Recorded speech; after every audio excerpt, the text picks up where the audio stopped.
The group I chose to examine for my photo story is one that I am a member of.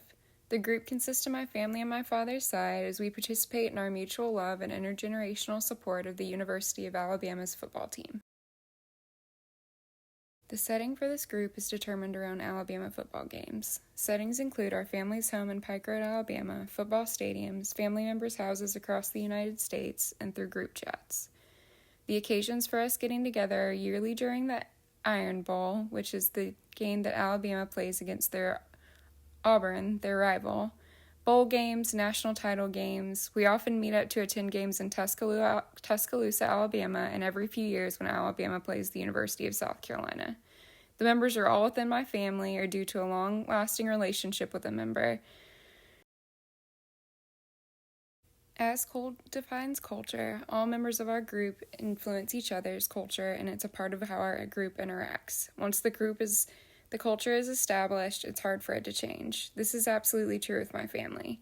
The culture within my family that surrounds University of Alabama far precedes my birth. My great-great-grandfather is the president of the university, my parents met at University of Alabama, and learning the history is part of my birthrights within our family.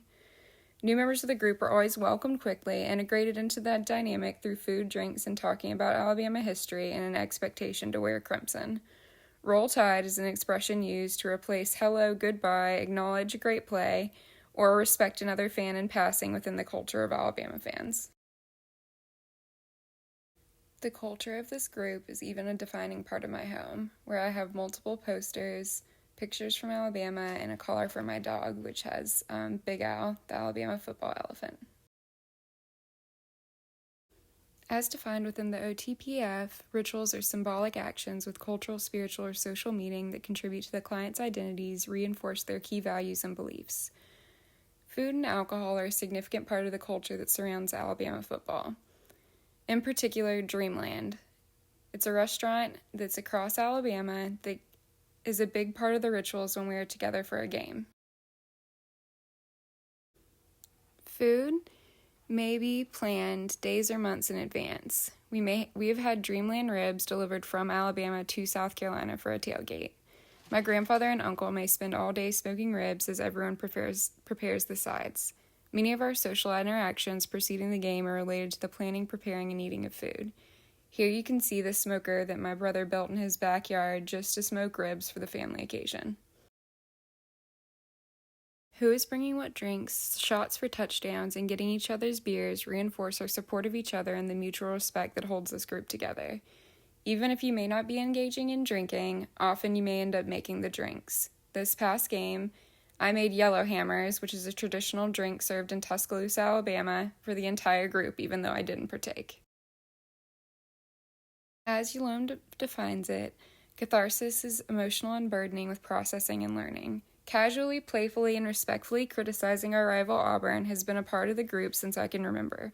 The rivalry and language that surrounds this is a significant part of how we process and learn from each season. Talking out the game through phone calls, text, usually follows games when we are not together.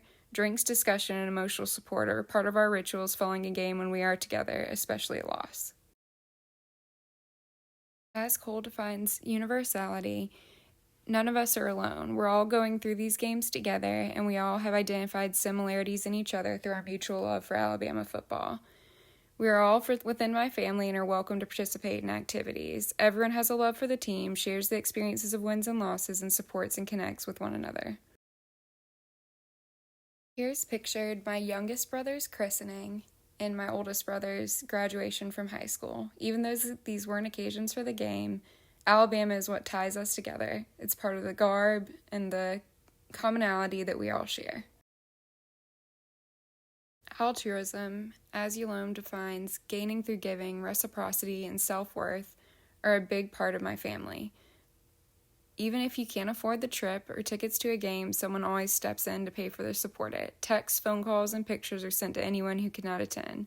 Gifts that reflect our pride and love of Alabama football are commonplace and can be found in each of our homes. Even though my dad's wife is not originally from Alabama, she gifted the tickets to this game and these pictures with my little brother to my father in support of his love of Alabama.